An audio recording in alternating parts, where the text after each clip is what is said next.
20A1, on the bottom column, the Sava Rav Yossi. And in the Hebrew, we are 20A, about 5-6 lines from the top. So what did the Gemara just say? The Gemara said that we were talking about the fig, that they went ahead and they ate the Kohen in Yerushalayim. He ate the fig, that he had already called out the Truma on the fig. So he had a right to eat that part of the fig. He had called out Ma'aser Rishon. He had no right to eat the Ma'aser Rishon because it belonged to the Levi, but there is no lashes for eating that, just like stealing from the Levi.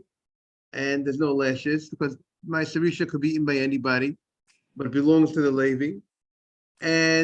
But the issue was, we said that he did not separate the Truma from the Ma'aser Rishon. So he gets lashes for that, one set of lashes. And then the Gemara says, if he would not have been a Kohen and he would have eaten it, then he would get a separate set of lashes for the non-Kohen eating the Truma part. And the Gemara's issue was the inference. The inference was that if he would have eaten it outside of Yerushalayim, he would have gotten lashes for eating Ma'aser Sheni outside Yerushalayim. And the whole Gemara, the issue of the Gemara is that Rabbi Yochanan said a chidush. Rabbi Yochanan said that the only time a person gets lashes for eating Ma'aser Sheni outside Yerushalayim is only if the Ma'aser Sheni first went into Jerusalem and then came out of Jerusalem. But if the Ma'aser Sheni that you separated from your produce, you separated 10% that's supposed to be taken to Jerusalem, Yerushalayim, but you never took it to Yerushalayim, it never came through the walls of Yerushalayim. So then Rabbi Yochanan says it will not get lashes for eating it outside of Jerusalem. That's what Rabbi Yochanan said. The Gemara challenged him, and the Gemara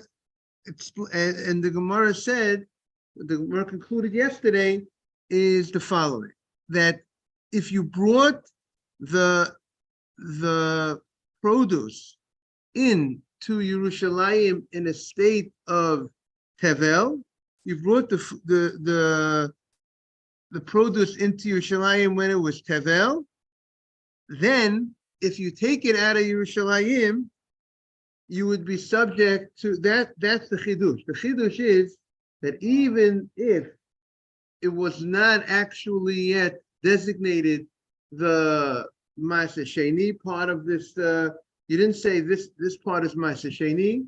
You just brought the food into Yerushalayim, that you brought the fig into Yerushalayim without calling out the Ma'aser Sheni, but the mere fact that it came into Yerushalayim and now it left Yerushalayim, so we say then if you go ahead and you eat it outside Yerushalayim, meaning to say that will be subject to this punishment. What does that mean? That means that even though until now we would say that if the food was called Ma'aser Sheni, was Ma'aser Sheni food, you brought it into Yerushalayim, and then you take it out of Yerushalayim, it was designated, morning Nathan, it was designated as Ma'aser Sheni, and it was brought into Yerushalayim, and then it comes out of Yerushalayim, that everybody agrees that it will be subject to lashes, right? And you eat it, it will be subject, everyone agrees it's subject to lashes. But what about if you brought it in before you designated it, Mr. Haber? You brought it in and then you brought it out. Would that also have the same status as you brought it in as Ma'aser Sheni or not? So that would be, that's the question. Okay, here, Nathan, here's the question. We just stated that if a person takes Ma'aser Sheni, food that has to be eaten in Yerushalayim, he separated the Ma'aser Sheni, and he brings it into Jerusalem, and then he takes it out of Jerusalem, we say that, and then he subsequently eats it outside Jerusalem, he gets lashes, Makkos, because once the prohibition of eating the losas, the don't of the Torah of not eating Ma'aser Sheni outside of Yerushalayim, is Ma'aser Sheni that once entered Jerusalem. So if you brought it to Jerusalem and then you take it out, the prohibition applies. What about you didn't bring it in as Ma'aser Sheni? You brought it into Jerusalem and then you took it out. But you brought it in before you designated it as Ma'aser Sheni. You brought in the fig, but you didn't actually call out, you didn't designate the Ma'aser Sheni. You didn't declare it, then you brought it outside. Do we look at it that the fact that it was that the Ma'aser Sheni, it was going to be called Ma'aser Sheni, it didn't call it yet.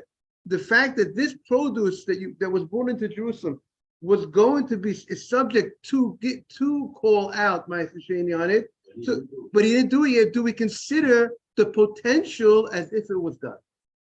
So comes the Gemara and says a chidush that we'll consider that potential as if that potential was realized, and therefore it's as if you brought Ma'aser Sheni, as if it was designated already, and therefore it will be subject to this punishment once it was subsequently removed from Jerusalem and eaten outside of Jerusalem.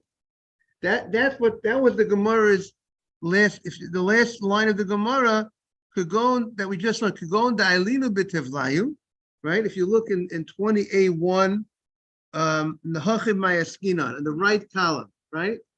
Jaime, you wanted to say something? No, okay. Hachim Mayaskinan, look at that right column. The Gemara says, the Kagon da'ilinu b'tevlayu. You brought it in the state of Tevel. It was brought in before you called out Ma'aser Sheni. You did not yet refer to it as Ma'aser Sheni yet. And Uksava, and this opinion holds, Matanot shelo hurmu, the gifts. A matana is a gift, right? So matanot levyonim, right? You give on Purim. So a matana, the gifts that you're supposed to separate, shelo hurmu, that were not separated yet, kimi shehurmu damir. It's as if it was already considered separated. We look at it that it was considered separated, and therefore, if it was subsequently removed from Jerusalem and you ate it outside Jerusalem, it's subject to lashes. That is what the Gemara wants to say at this point of the Gemara. Okay, so today's Gemara is now going to question this chidush. But this is all Mr. Haber was. I saw from the movement of Mr. Haber that this is not a simple idea. To say that we're going to consider something that was not maximized yet as if it was done, that potential, as if it was already here. That as if the fact that it had potential to be removed is as if we consider as if it was done, and therefore, if you take it out of Yerushalayim, it's subject to lashes. So the Gemara, now that's where our Gemara today comes in, questioning this novelty, and we have to prove it. And we're going to question it, and we're going to have to answer the question. That's what the Gemara is going to say. That's what our Gemara is going to do today. V'sava Rabbi Yossi, are you going to tell me that because there is in the Gemara Kedushin, there is a discussion do we look at gifts as if it was the gifts that are going to be potential in the future removed? Do we look at it as if it was removed or not? It's not universally accepted that everybody agrees to this novelty. It's a machloket. But we're saying that Rabbi Yossi, who is the author of the Braita that we were discussing yesterday, we are saying that he's taking the side that it is considered as if it was done. So to that, the Gemara has a challenge. V'sama Rabbi Yossi, does Rabbi Yossi hold that matanot shelo hurmu kimi shehurmu dami? Does he look at a gift that you're supposed to give to Mr. Vitesh, the ma'aseh that's supposed to be given? Do we look at it as if it was done in a certain sense? Do we look at it as if it was called out, even though it wasn't called out? And do we look at the truma as if it was already, the ma'aser sheni as if already was done? But we have Hatnan, we have a Mishnah. Here's the Mishnah. This Mishnah is found in the Masechta. There's a Mishnayot called Ma'aser Sheni. There's no Gemara Bavli called Ma'aser Sheni. being that Ma'aser Sheni applies in Eretz Israel, so the Bavli Gemara, which is called the Babylonian Talmud, did not have so much to say on the subject because it wasn't a practical thing for them because they were living in Bavel. So therefore, there's no Gemara Bavli on Ma'aser Sheni. So there's Mishnayot. So we have in the Mishnah, Reb Shimon ben Yehuda Omer Mishum Reb Yossi. Reb Shimon, the son of Reb Yehuda, says in the name of Reb Yossi, our Reb Yossi, Lo nechlaku beishamai. See the Mishnah over there that says the following. The Mishnah says over there, it's a little background. If Ma'aser Sheni was entered Yerushalayim, it came into Yerushalayim, and then it went out, and then it went into Yerushalayim, then it came out of Yerushalayim, and then what your responsibility is, if it went into Yerushalayim, you're supposed to eat in Yerushalayim. Now that it goes out of Yerushalayim, you have to bring it back to Jerusalem. You can't go ahead and now redeem it. We have a law that you have a right, if you're living in Petach Tikva in Tel Aviv, you have a right to redeem the Ma'aser Sheni, right? You find it difficult for you to carry to Jerusalem. It's far away. The Torah gave you a easy way. Redeem it. Take the Ma'aser Sheni that you separated and redeem it onto the coins and bring the coins. The coins are very easy to travel with, right? It's not all this produce. You take the coin to Jerusalem and you buy the food in Jerusalem. But once the food entered Jerusalem, once you brought the actual Ma'aser Sheni to Jerusalem, you got to eat it there in Jerusalem. If you take it out of Jerusalem, that food, you can't just say, okay, now I want to redeem it. You lost the opportunity. The window to redeem the Ma'aser Sheni is gone. Is that clear? We've learned that. We've heard about that. But this is the backdrop of the discussion of the Mishnah. You hear the case? I had Ma'aser Sheni outside Jerusalem. I have a right. The Torah gives me a right to redeem it, right, Nathan? If it's hard for me to carry it to Jerusalem, I have this 1,000 bushels of wheat. I have a big field, and 1,000 bushels of wheat. I had 10,000 bushels of wheat grew, and I got 1,000. Let's say whatever. After the truma, I said, I have 1,000 bushels to carry to Jerusalem. I need help. So the Torah says, go redeem. You can redeem it. If you want to redeem it, redeem it. But once I brought it to Jerusalem, I'm not going to give you the right to go ahead now. And you can't redeem it in Jerusalem. We have that law. Once you cut the food in Jerusalem, you have to eat it in Jerusalem. You can't redeem it in Jerusalem. For some reason, you want to say, you know what? I don't want to eat it now. I want to eat it 6 months from now. I want to redeem it on the money. You can't do that. Once the food enters Jerusalem, it can't be redeemed. The point of the redemption is to make it easier for you to transport it to Jerusalem. Once you got the food in Jerusalem, you can't redeem it.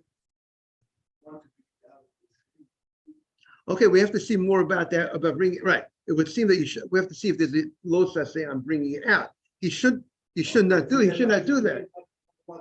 So now we're gonna get to that. So now he went ahead and he brought it inside, and then he brought the produce outside. Okay, here's the case of the Mishnah. He brought the Ma'aser Sheni inside, then he brought it outside. So what do we say now? You got to go back and bring it back inside. You got to go bring the Ma'aser Sheni. It's Ma'aser Sheni has to be in Jerusalem. So you did the step one right. You brought it to Jerusalem. You're supposed to eat it there. But then what you do? You made a bad move. You brought it back outside Jerusalem. Now once you bring it outside Jerusalem, what do you got to do? So you cannot redeem it anymore.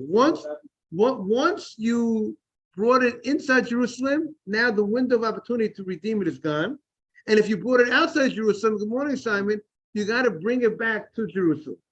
That is what the little background of the Mishnah. Now,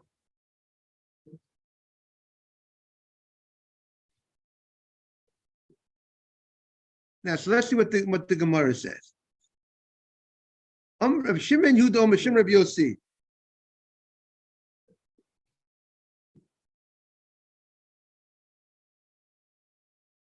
So it says like this. We have so So the fruit, the fruit that you did not yet separate let's say you did not yet separate the Ma'aser Sheni from this fruit, okay? You brought the fruit into Jerusalem. We said the fruit that you brought into Jerusalem, that was Ma'aser Sheni that you brought to Jerusalem. Once you bring it out of Jerusalem, we say you lost the opportunity to redeem it. Because once you came to Jerusalem, you're supposed to eat in Jerusalem. You brought it out, you can't redeem it. But what about if you did not yet call out Ma'aser Sheni on that fruit? You did not yet designate this fruit that you brought into Jerusalem, you brought it in as fruit. Meaning in the stage of fruit, it's the stage of, let's say you brought the fig in. But the fig, but there was no part of this fig, that was Ma'aser Sheni. And then then you brought it in, and then you brought it out. So what do we say? What do we say then? What do we say then regarding redeeming the Ma'aser Sheni, that now it came out of Yerushalayim? Do I have a right to redeem it? Because when it came into Jerusalem, it did not come into Jerusalem in a state of Ma'aser Sheni. It came into Jerusalem in a state of what? Of Tevel. He knew, right? Exactly. He knew it was going to be, what was going to happen. He was going to take off Ma'aser Sheni in the future. So this is very exact similar case that we had before in the Gemara. You have something that was in the future was going to take off Ma'aser Sheni. At this time, when I brought it in, I did not yet separate the Ma'aser Sheni. Okay, so it's a little complicated, everybody. Let's get it clear here. I have food. I'm outside Yerushalayim. I have my farm outside Jerusalem. I brought the food into Jerusalem, and I already designated it as Ma'aser Sheni. I brought it in. If I bring it out, I can no longer redeem it. Correct? Once the Ma'aser Sheni comes into Jerusalem, and then it comes out, I lost the opportunity to redeem it. But here the question is, I did not bring it in as Ma'aser Sheni. I brought it in as food that needs to be separated to Ma'aser Sheni. I brought it in, we'll call it, before I designated the Ma'aser Sheni, and then I brought it out. Does the same law apply, that since it came in to Jerusalem, it came out, I no longer to redeem it? Or do we say, it wasn't Ma'aser Sheni that came into Jerusalem, I never yet called it Ma'aser Sheni. So maybe I'm able to redeem it if it came out, if it subsequently came out and I called out Ma'aser Sheni on the food, maybe I could redeem it. That's the question. Does everyone have the question clear? Let's make it clear, everybody. I have food. If I already designated it as Ma'aser Sheni and I brought it inside and then I brought it out, I can't redeem it anymore. But here I did not designate it yet as Ma'aser Sheni. It's food that I did not designate. I brought it in and then I brought it out and then I designated it as Ma'aser Sheni. Can I now redeem it now? Nathan, you have the case? That's the case. So the Gemara now explains. Lo nechleku, so he says, now, so there's two types of cases, the Gemara says. There is a state that the food is ready for the Ma'aser Sheni to be called out, to be designated. There's a certain time period that something needs to be met for you to have an obligation to separate Ma'aser Sheni. Meaning, Rabbi, when do I have to take off the Maaser? At what point do I have to give the Trumah? What point does the obligation kick in? You know, if I cut the grain at that point, I just cut the grain, am I obligated to take off the Trumah at that point? Does the obligation of the Trumah kick in now? No. The obligation of the Trumah and the Maaser kicks in, something which is called the Gemar Malachtan, when the raw process was finished. I already threshed it, I winnowed it, I removed the bad part from the good part, I made a pile of the kernels, and now I smoothed out the pile. At that point, for many things, for many foods, let's say for grain, that's called Gemar Malachtan. Now you've completed the raw processing, and now that you completed the raw processing, Now now you're obligated to separate them out. But before you finish the process, you don't have an obligation to separate. That's not the obligation doesn't kick in. Okay. So what happens if you brought the fruit in before you even finished that process? It was in the raw stage. It was before you even winnowed it. It was still with the chaff. It was still with all the bad parts and then you brought it in and then you brought it out. Nobody would say that that's called that you brought it. It's as if you brought in Ma'aser Sheni Jerusalem, because it's so far. It's not you don't even have the opportunity. The potential is not there now, because you don't even have. You can't designate it as Ma'aser Sheni. There's no obligation to designate it as Ma'aser Sheni now, because it's too early. There's no obligation. So there, Beis Shammai and Beis Hillel will not argue to say that there was potential to take off Ma'aser Sheni, so as if the Ma'aser Sheni came into Jerusalem, and then if it comes out, you can't redeem it. That nobody's going to say. Where is the argument? It's going to be when you already put it in the pile, you smooth down the pile, you already remove the bad part of the wheat. It's now in the kernel stage, and now you brought it into Jerusalem, and then you brought it out. So now it has that potential. So there's going to be a machloket Beis Shammai and Beis Hillel. Do we look at that potential as if it was reached, maximized, and therefore, if it subsequently came out of Jerusalem, you can't redeem it? Or do we say we don't look at it that way? That is the Gemara's discussion right here. Yes. Yeah.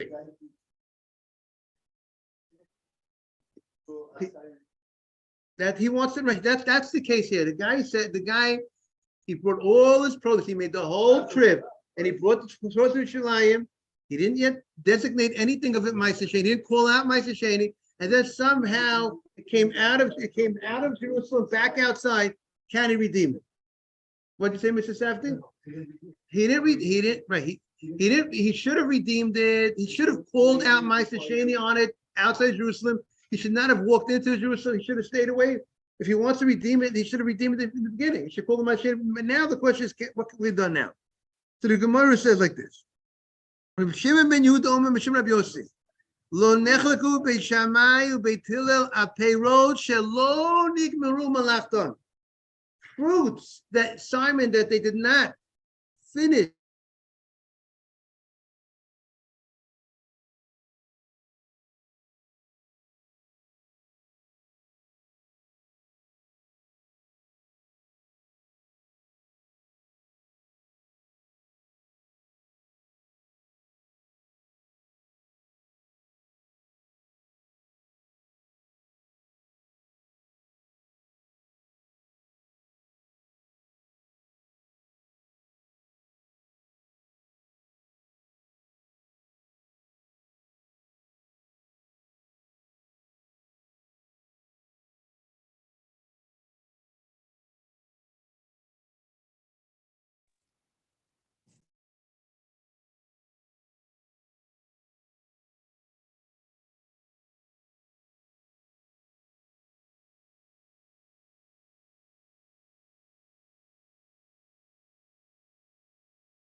Jaime, sorry, we had a little. The internet went down. So, but Haron, our technical master over here, is putting everything back up. Thank you. He did nothing. Okay. So that's what the Gemara. So let's see back in the Gemara. So comes the Gemara. We are on the bottom of 20a1. Lo nechlek beisham beis Hillel. Al peiros shelo nigmu malachton. Fruits that they did not complete the processing of fruit, the winnowing, the threshing. Of Yerushalayim. If it went into Yerushalayim and then it came out, and then you finished the processing and you separated the Maaser Sheni, you could, now it's not called a problem. You can redeem it outside Jerusalem, Maaser Sheni Shalem v'yochel b'chol makom. And once you redeem the Maaser Sheni, what happens is the sanctity of the Maaser Sheni goes on to the money, and then you can eat the food, right? Yeah. That allows you to eat the food outside of Jerusalem. Because you remove the sanctity onto the coins. Now the coins have to be brought to Jerusalem, but the food now can be eaten. Alman nechlaku. So what is the argument of Beis Shammai and Beis Hillel? Al peirot shenigmara melachta. On fruits that you already completed the process. Everything was done. You're ready, Mr. Haber, it's already piled in the pile. You already smoothed the pile out. Now, the only thing that you need to do now you need to separate them. You got to give the Levi, you got to give Nathan, you got to give the Kohen, Mr. Cohen, you got to give the Cohen. Now you have the obligation is on. Now you have an obligation. Once that process is like you move into a new house. The moment you move in, if you buy a new house, obligations kicks in to go ahead and put up a mezuzah. Before you're moving it, before you live in the house, there's no obligation to put up a mezuzah. Now, if you store things in the house, that's a different question. But your guy buys an apartment, guy buys a house, he owns the house, but he doesn't store anything in there. He's not living there. The obligation didn't come in to put up a mezuzah. People don't know, by the way, because most people, the first house that they move into was a rented house, a rented apartment. So everyone knows you have 30 days to put up a mezuzah outside of Israel if you rent an apartment. But if you buy a house, you don't have that 30-day window. You have immediately when you move in that night, immediately if you move in, you have to have the mezuzah. You have to have the mezuzah up. I think it's a halacha that many people don't know, in my humble opinion. That's what I think. If you rent in America, right, if you rent outside of Israel, you have a 30-day window to put up a mezuzah. But when you buy a house, and even if you buy a co-op, also I would say the same thing. I buy a co-op, you really own the co-op. Maybe you can tell me you own shares or whatever, but you really own the co-op. You have to put it up right away, immediately, the first night that you're in that apartment. People wait for this Chanukah. They make Chanukah Tabayit, and then they wait to put up the mezuzahs for the Chanukah Tabayit. It's a big mistake.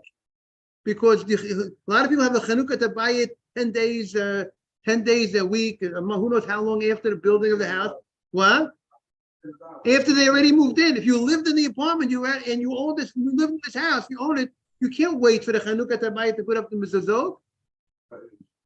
Israel, there's an interesting halacha that Israel, it seems, but you can look at the halacha. In Israel, you don't have a 30-day window if you rent an apartment. I think they say Israel is immediately also, even by renting, because they wanted people to move to the land of Israel, and they gave that, and they made it even that you already put up the mezuzah right away in Israel if you rent an apartment. That's what I recall. So you can look up the halacha. If anybody's going to Israel and renting an apartment from a non-Jew in Israel, so you should look into that halacha about a mezuzah right away. Rabbi, does a mezuzah on the main door qualify if you move in with the one on the main door first, as soon as you move in? It's not enough. Or every door? Every door. Every door it has to have the mezuzah. Since every door has an obligation, it will not. It's not enough that the main door has a mezuzah.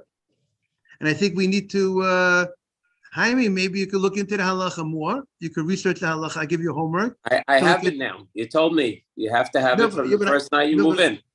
You're right, but I want you to research if I even more, and that because I want something else from you, Jaime. I want you to publicize it. That's what I want from you. Okay. And if you research it some more, you look into some more. And then besides what I mentioned it here, you're looking into more. You'll be more educated on the matter, And then you'll be in a position to really tell your friends, tell their kids. They should tell their kids that I'm moving into a house. That they should be aware of this halakha. It's a very Very important good. A halakha. lot of people make the mistake of the 30 days. A lot. Exactly. That's what I feel that very much. You Like are I said, correct. because most people, the first apartment they moved into, they moved in. Who moves into a house? The first apartment that they bought a house, the first place they moved into. I mean, sometimes it does happen. Many times it could happen. Someone's father bought a house for them. It happens. The first time they leave the house, they moved in. It could happen too, but it's not as common. Rabbi, you're so right. People, there's a saying, a little knowledge is a dangerous thing. So the 30-day rule is spread more than the correct rule. Exactly. Morning, Daniel. We want to just welcome Daniel. Shalom has entered. We're very happy to see him. Okay. Yes. So let's continue in the Gemara. So the Gemara says, Aman nechlaku. What is the argument of Beis Shammai and Beit Hillel, two of the greatest rabbis of all time? What is the argument of Beis Shammai and Beit Hillel? Al peirot shenigmara malachta. We have fruits that I already finished the processing. I already prepared it. I already winnowed it. I threshed it. Now it's the kernels in the pile. So now there's an obligation to take off maaser at this point. Correct, Mr. Haber? I have an obligation to separate maaser sheni. I have an obligation to separate the truma. But what happened? I did not yet separate the matanot, the gifts. I did not yet separate the gifts. And I brought it in to Yerushalayim. Okay? And then after I brought it to Yerushalayim, I took it out of Jerusalem.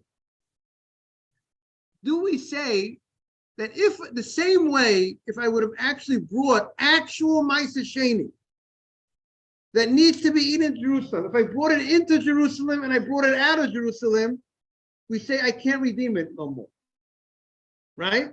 We said once maaser sheni was brought into Jerusalem and then you brought it out, you lost the opportunity of redemption.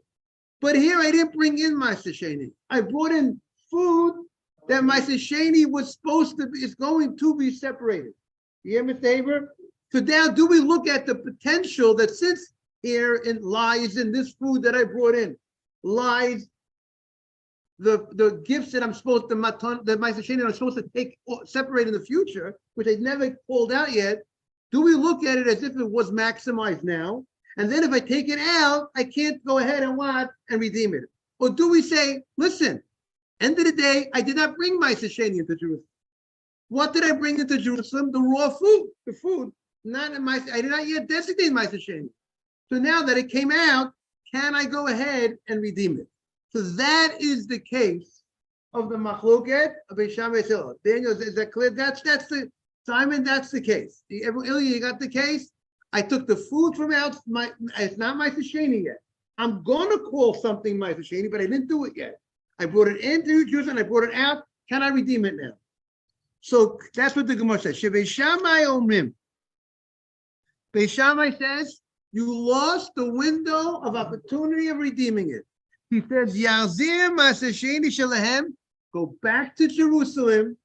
You got to go ahead. If you go ahead and you subsequently designate the maaser sheni, you can't redeem it. You have to bring it back to Jerusalem. V'yechel b'Yerushalayim. This food that you brought into Jerusalem, even though you brought it in before you designated the maaser sheni, but you lost the opportunity of redeeming this food. So if you brought it in, you brought it out, then you designate the maaser sheni, you can no longer redeem it. And if you can't redeem it, what do you got to do? You got to transport it as is to Jerusalem and eat it in Jerusalem.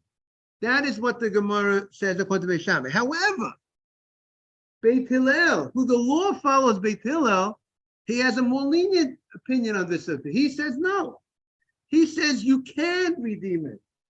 This food that you brought into Jerusalem before you called out the maaser sheni on it, and then you brought it outside of Jerusalem, and then you subsequently designated the maaser sheni.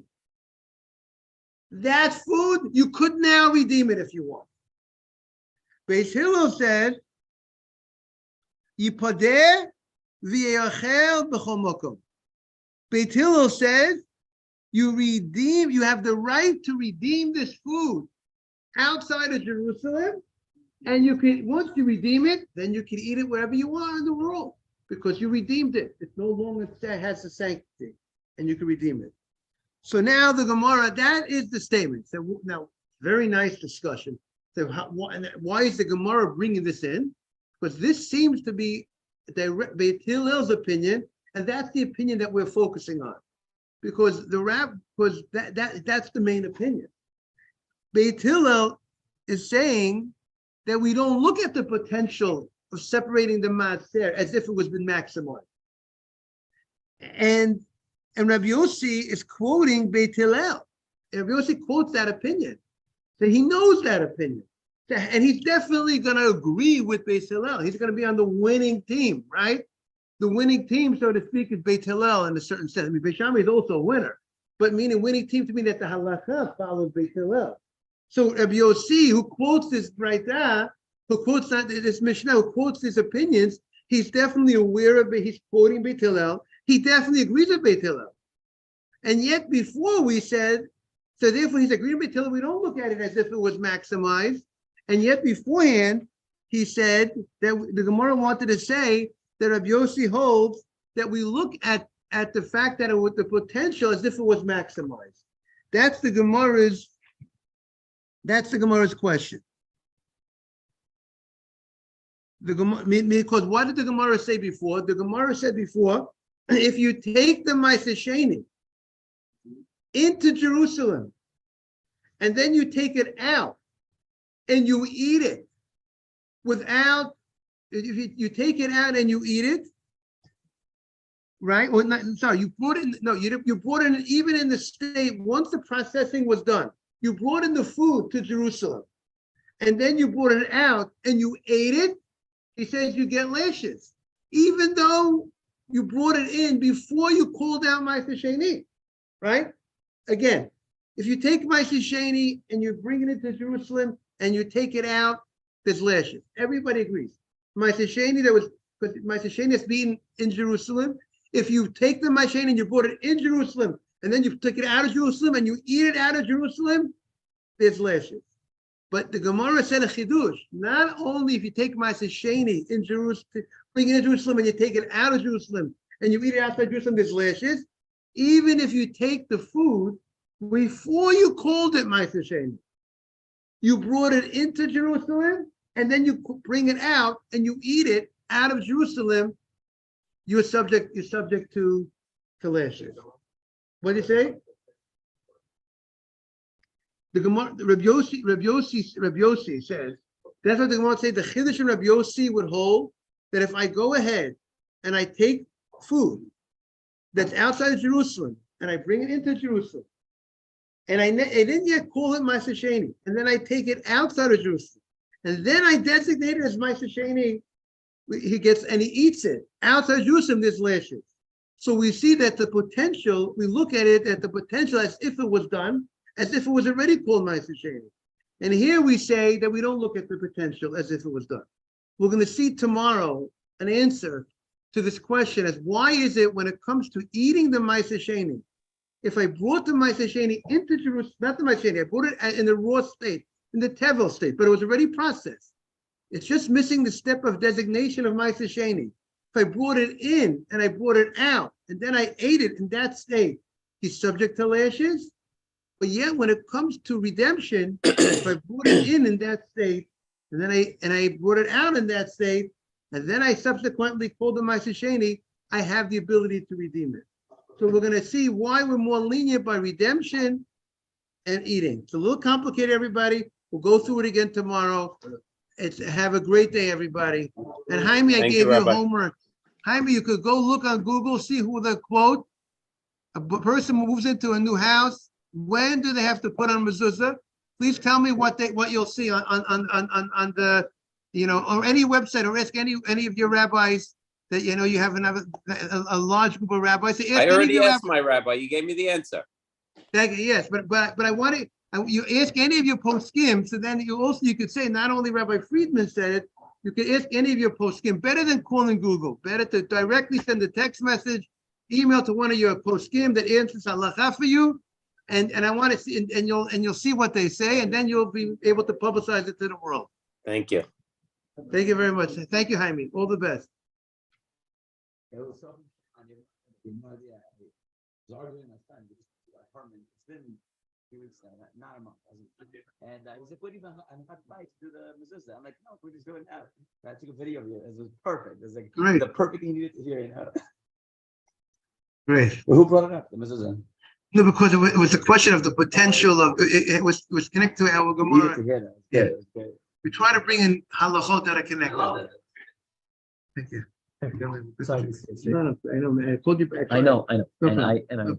How you doing? Good to see you. Hashem, thank God, this is for you. This was a part of the Okay. thing. I wasn't sure if Mark was going to give it to him, but he said you could let me. Thank you very much.